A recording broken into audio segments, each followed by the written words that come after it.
बिस्मिल्लाहिर्रहमानिर्रहीम। सबसे पहले पाकिस्तान। अज़ीज़ दोस्तों, पाकिस्तानियों, अस्सलाम वालेकुम।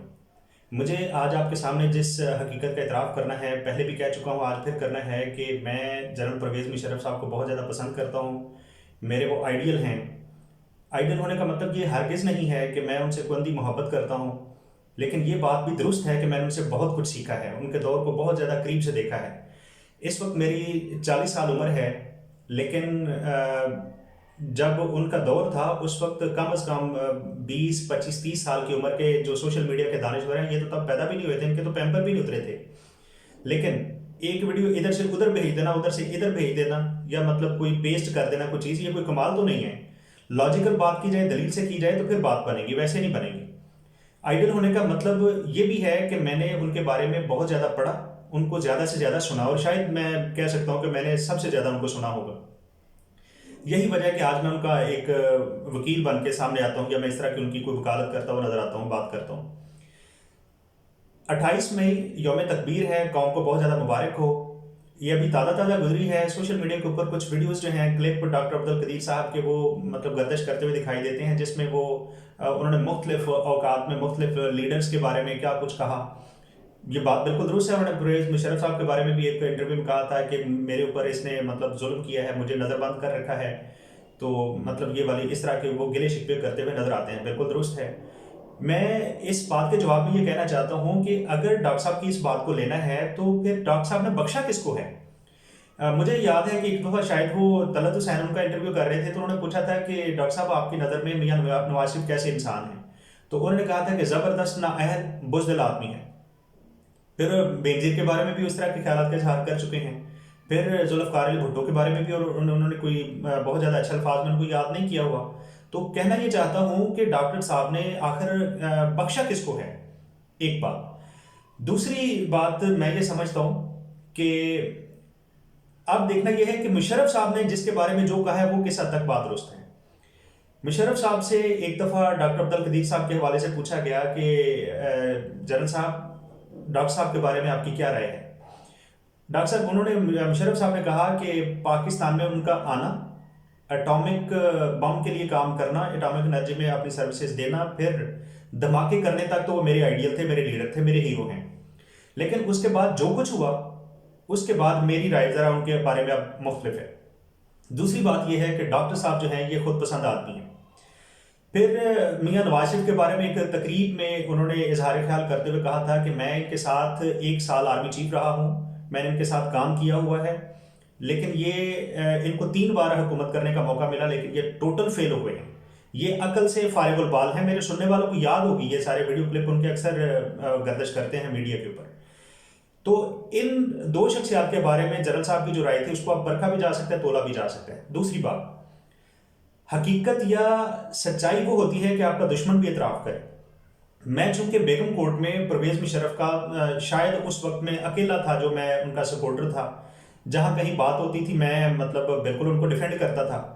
लेकिन एक वक्त ऐसा चला, जिस तरह वो एक शेर है ना कि मैं अकेला ही चला था जानिबे मंजिल, लोग साथ आते गए और कारवां बनता गया। लेकिन आज अल्लाह की ज़ात का बहुत ज़्यादा लाख लाख एहसान है, और ये मामला जो है ये पहले से बहुत मुख्तलिफ है। अब बहुत ज़्यादा लोगों की राय जो है वो तब्दील हो चुकी है, जो उनकी गलत फहमियाँ थी वो निकल चुकी हैं। अब देखना ये है कि हकीकी सच्चाई वो होती है कि आपका दुश्मन भी एतराफ़ करे। मैं चूंकि बेगम कोर्ट में रहता हूँ, यहाँ पर मेरे एक दोस्त हैं साजिद महमूद विरक एडवोकेट साहब, ये मुशर्रफ साहब के मुखालिफ थे। एक दिन मुझे सरे राह मिल गए। ये उन दिनों की बात है जब 2008 के आम इंतखाबात के बाद लोकल बॉडीज इलेक्शंस की बात चल रही थी। सुप्रीम कोर्ट ने ऑर्डर किया हुआ था कि इलेक्शन करवाएंगे। मुझे रास्ते में मिल गए, तो मैंने उनसे पूछा कि साजिद साहब आप बताएं, क्योंकि वो भी उन दिनों उस बंदे को सपोर्ट कर रहे थे जिसको मैं भी करता था, मैं उसको मतलब अच्छा समझता था, यानी यूनियन काउंसिल नाजिम चौधरी खालिद महमूद एडवोकेट गुजर। तो मैंने उनसे पूछा कि हाँ जी, इलेक्शंस की तैयारी कैसी है। उन्होंने कहा जी मतलब अभी चौर साहब बैठे हुए हैं, ज़हनी तौर पर तैयार होने की कोशिश कर रहे हैं।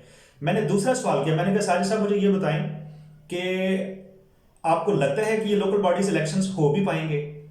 तो मुशर्रफ साहब का मुखालिफ होने के बावजूद, हालांकि मुझे जब भी मिलते थे यही कहते थे, हाँ जी अमीर साहब बताएं अब आपका जनरल क्या करेगा, आप देखें उसके साथ क्या होने वाला है। मैं उन्हें यही कहता था कि यार आप हौसला रखो। जब मैंने पूछा कि आपको लगता है कि लोकल बॉडीज इलेक्शंस हो सकेंगे, तो उन्होंने कहा यार वो इलेक्शन जो है ना वो क्या होने हैं, वो आपका जनरल ही करवा सकता है। उसके बाद anchor person doctor Shahid Masood, उसने भी एक बार एलानिया तौर पर मीडिया पर आके माजरत की और अपने किए पर शर्मिंदगी का इजहार किया कि मुझे बड़ा अफसोस है कि मैं मुशर्रफ साहब के बारे में क्या कहता रहा हूँ, लेकिन उनके जैसा लीडर जो है वो पाकिस्तान में हमने नहीं देखा। फिर उसके बाद कौन है जो हसन निसार साहब को नहीं जानता होगा, जो बेबाक तजिया करने के माहिर हैं जियो में होने के बावजूद। उन्होंने भी एलानिया तौर पर कई बार अपने इस किए पर शर्मिंदगी का इजहार कर चुके हैं। कहते हैं मुझे बड़ी शर्म आती है, मैंने मुशर्रफ जैसा कैलिबर रखने वाला बंदा जो है वो नहीं देखा, इतना अच्छा मीडिया फेसिंग करने वाला, मीडिया फेसिंग जिसको करनी आती थी, जो डंके की चोट पे बात करता था, कुव्वत फैसला का माहिर था, दिलेर आदमी था। लेकिन मुझे शर्मिंदगी होती है जब मैंने आज गिरेबान में देखा है, उसके बाद नवाज शरीफ और जरदारी की हुकूमत को देख के, तो मुझे शर्मिंदगी होती है कि मैं किस इंसान की मुखालफत करता रहा हूँ। आज मुझे अपने किए पर शर्मिंदगी होती है, मैं बड़ा टाई टाई करता था उस दौर। उसके बाद जरदारी साहब के दौर में 2008 के इलेक्शन के बाद कराची में अकबर बुगटी साहब की बहू और नवासी मर्डर हो गई, तो उनके बेटे शाहजहान बुगटी ने एलानिया पर मीडिया पर आके कहा, और उन्होंने कहा, हालांकि दुनिया जानती है, पाकिस्तानी भी जानते हैं कि अकबर बुगटी का और मुशर्रफ साहब का क्या लिंक है, तो उसने एलानिया तौर पर कहा कि इन लोगों से, इन जमहूरियत पसंदों से, जमहूरी लीडरों से तो 100 दर्जे मुशर्रफ का दौर अच्छा था। चाहे उसने हमारे खिलाफ आर्मी ऑपरेशन किया था, लेकिन इसके बावजूद उसका दौर अच्छा था। कम अज कम उस दौर में हमारी खवातीन तो महफूज थी। तारीफ वो जो दुश्मन करे, सच वो जिसका इतराफ दुश्मन भी करे। जहां तक डॉक्टर अब्दुल कदीर साहब का ताल्लुक है, तो इन्होंने भी एक बार जब 2008 के बाद जरदारी साहब का, नवाज शरीफ साहब का दौर देख लिया, तो एलानिया तौर पर इन्होंने भी कहा था कि इतने जुल्म और ज्यादती, इतनी परेशानियां तो मैंने मुशर्रफ के दौर में नहीं उठाई थी जितनी इन दोनों की हुकूमतों में उठा ली। उसके बाद आप खबरें न्यूज के जो मालिक हैं ज़िया शाहिद साहब, उन्होंने एक बार 2008 के बाद जब मुशर्रफ साहब का दौर एंड हो रहा था, तो उस वक्त उन्होंने एक इदारिया लिखा जिसमें उन्होंने ये बताया, उसका अनुमान ये था कि मुशर्रफ साहब से अमेरिका के पीछे हटने की 5 वजूहात उन्होंने बताई थी। मैंने सिर्फ 2 का जिक्र करना। उन्होंने कहा कि मुशर्रफ से वो अमेरिका बैकफुट पे क्यों हुआ, पीछे क्यों हटा।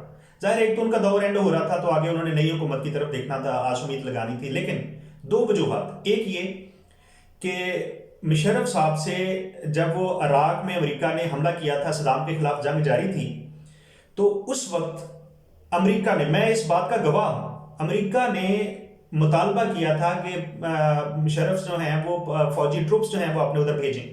तो मुशर्रफ साहब ने टोटल खरा जवाब दिया था। उन्होंने कहा था बिल्कुल हम अपनी फौज नहीं भेजेंगे, 2 सूरतों में भेजेंगे। पहली ये कि इराकी अवाम जो है वो हमसे मुतालबा करे, हमसे मांगे, हमें कहे, रिक्वेस्ट करे, फिर हम भेजेंगे। दूसरा, यूएनओ हमें इजाजत दे, फौज नहीं भेजी। दूसरी वजह उन्होंने बताई कि अमेरिका जो है, दुनिया जो है, वो बार बार मुशर्रफ साहब से डॉक्टर अब्दुल कदीर की हवालगी का मुतालबा करती थी, लेकिन मुशर्रफ साहब ने डॉक्टर अब्दुल कदीर को दुनिया के हवाले नहीं किया। अब जो लोग ये कहते हैं कि मुशर्रफ साहब ने पाकिस्तानी बेचे, तो भाई पाकिस्तानी जो जिनकी हेड मनी कायम थी, मैं पाकिस्तानी उसको समझता हूं जिसके पास पाकिस्तानी शनाख्ती कार्ड है। जिसके पास नहीं है वो पाकिस्तान की हदूद से पकड़ा जाए, तो इसका यह मतलब नहीं कि वो पाकिस्तानी है। अगर ऐसा है तो कोई 5 के नाम बता दे। मैं बड़े लोगों से पूछ चुका हूं, मुझे आज तक नहीं मिला, और मैंने किसी जज की स्टेटमेंट नहीं लेनी, ना मैंने किसी से पूछना। मुझे सिर्फ 5 पाकिस्तानियों के नाम दे दे जिनकी शहरियत जो है वो पाकिस्तान की हो, वो दुनिया के हवाले किए हों, मैं मान जाऊं। दुनिया तो डॉक्टर अब्दुल कदीर साहब भी मानती थी, और अगर मुशर्रफ साहब डॉक्टर अब्दुल कदीर को दुनिया के हवाले कर देते, तो कौन था जो माइकल आल मतलब रोक लेता, और कितने, कोई अंदाजा कर सकता है कि कितने डॉलर मिल जाते उधर से? ऐसा बिल्कुल नहीं है। दुनिया ने कई बार मांगा, उन्होंने कहा कि हम डॉक्टर अब्दुल कदीर जो हैं ये पाकिस्तानी आइन और पाकिस्तानी रियासत के मुजरिम हैं, लिहाजा इनके साथ इसी के कानून के मुताबिक डील किया जाएगा, और दुनिया को डॉक्टर कदीर जो है वो वापस नहीं किया उनके हवाले। इसके बाद एक मौका ऐसा था कि इंटरनेशनल मीडिया की जो टीमें थी उनसे मुशर्रफ साहब की डिबेट हो रही थी, और तब ये डॉक्टर अब्दुल कदीर साहब वाला इशू बिल्कुल ताज़ा था। उस वक्त इंटरनेशनल मीडिया बैठा था, मुशर्रफ साहब ने थोड़ी सी डिबेट की, स्पीच की, उसके बाद जब सवाल जवाब का सेशन शुरू हुआ, तो उसके बाद फिर चंद सहाफ़ियों के बाद एक सवाल ज़िया शाहिद जो खबरें के मालिक हैं इन्होंने भी किया انہوں نے تمام صحافتی ضابطہ اخلاق جو ہیں بالائے طاق رکھ کر سوال اٹھایا ڈاکٹر عبدالقدیر صاحب کے حوالے سے. حالانکہ ضابطہ اخلاق میں یہ ہے کہ آپ کوئی ایسا سوال نہیں کریں گے جس سے ملکی اور قومی سلامتی جو ہے وہ داؤ پر لگ جائے یا خطرے میں پڑ جائے. لیکن مشرف صاحب نے اس کے سوال کا، میں اس کانفرنس کا بھی گواہ ہوں، مشرف صاحب نے اس کا جتنا سوال جائز مناسب جواب بنتا تھا وہ آپ نے دیا اور اس کو بٹھا دیا. اب ضیاء شاہد آگے پھر بات کرنا چاہ رہا تھا، مشرف صاحب نے اس کو بٹھا دیا، لیکن ان کے ساتھ ایک امریکی صحافی تھا. اسے جب پتا چلا کہ بات میں ڈاکٹر عبدالقدیر کی بات چل رہی ہے، نام آ رہا ہے، تو اس نے کہا کہ مسٹر پریزیڈنٹ لیٹ ہم ٹو کنٹینیو. ضیاء شاہد کھڑے ہوئے، انہوں نے پھر بٹھا دیا. پھر جنرل صاحب نے اس امریکی صحافی کو اشارہ کیا، انہوں نے کہا یو اسٹینڈ اپ. کھڑا ہو گیا. انہوں نے کہا آپ یہی جاننا چاہ رہے ہو کہ پاکستان نے جو ہے وہ اٹامک سیکرٹ جو ہے وہ مطلب کچھ ممالک کو شیئر کیے ہیں، تو ٹھیک ہے آپ جاؤ اور پوری دنیا گھوم پھر کے دیکھ لو، آپ یہ پتہ چلاؤ کہ ہمارے پاس اٹامک سیکرٹس کہاں سے آئے ہیں. یہی چلانے کا، پتہ چلانے کا آپ کو شوق ہے نا، تو پھر پہلے یہ پتہ کریں کہ ہمارے پاس کیسے ہے. اس کو کہتے ہیں منہ توڑ جواب دینا. اسی کوالٹی میں مشرف صاحب مشہور ہیں جو مجھے بڑی پسند ہے، اور پوری دنیا جانتی ہے کہ کتنا وہ حاضر دماغ آدمی تھا، کتنا انٹیلیجنٹ آدمی تھا، کتنا کمانڈنگ رول تھا اس کے اندر، کتنی ول پاور والا انسان تھا، کتنا ویژنری لیڈر تھا، گریٹ کمانڈر تھا. اس نے اس صحافی کو حسب روایت لاجواب کر کے رکھ دیا. انہوں نے کہا اتنا ہی شوق ہے تو جب پوری دنیا گھوم پھر کے دیکھ لو اور پتہ چلاؤ کہ ہمارے پاس ایٹمی راز کیسے آئے ہیں. اس کو کہتے ہیں defence of the country, defence of the state. اور ڈاکٹر قدیر صاحب کو دنیا کے حوالے بالکل نہیں کیا، یہ تاریخ گواہ ہے. پھر کہتے ہیں جی جمالی صاحب جو ہے وہ رستے کی رکاوٹ بن گئی، یہ تو ان کے حوالے کرنا چاہ رہے تھے. میں آپ سے، یہ کوئی دیوانے کا خواب ہے یار، کوئی عقل کرو. یہ کیا بات ہوئی کہ جمالی صاحب رستے کی دیوار بن گئے، انہوں نے سائن نہیں کیے؟ کیا مجال ہے؟ اگر مشرف صاحب دنیا کے حوالے کرنے کا ارادہ کر لیتے تو کون تھا مائیکل آل جو رستے میں آتا؟ آپ نے 9/11 کے بعد دہشت گردی کے خلاف ایک مخصوص وقت میں انتظار کرنے تک جب فیصلہ کر لیا کہ ہم نے اس دہشت گردی کے خلاف جنگ لڑی ہے، تو کس نے مخالفت کی تھی؟ کون آیا تھا رستے میں؟ لال مسجد آپریشن نہیں ہوا، اس کے بارے میں آپ لوگ نہیں جانتے ہو. اکبر بھٹی کے خلاف آپریشن نہیں ہوا، کیا قوم نہیں جانتی ہے؟ اصل میں انہوں نے حب الوطنی کا مظاہرہ کیا ہے. ڈاکٹر عبدالقدیر صاحب کو وہ عزت دی ہے جو ان کے تصور میں بھی نہیں تھی، اور دنیا کے حوالے بالکل نہیں کیا ہے. اور وہ امریکی صحافی جو اس کو بالکل آگے پھر جواب آیا ہی نہیں، وہ خاموش رہا. اس کو کہتے ہیں لیڈرشپ، اس کو کہتے ہیں حب الوطنی، اس کو کہتے ہیں وطن سے محبت کرنا اور خون کے آخری قطرے تک لڑنا. جنرل صاحب آپ کی عظمت کو سلام. آپ کی یاد پہلے بھی آتی تھی، ان دنوں تو بہت زیادہ آ رہی ہے. اللہ تعالیٰ سے دعا ہے کہ وہ پاکستان کا حامی ناظر ہو. پاک فوج زندہ باد، پاکستان پائندہ باد. اللہ حافظ.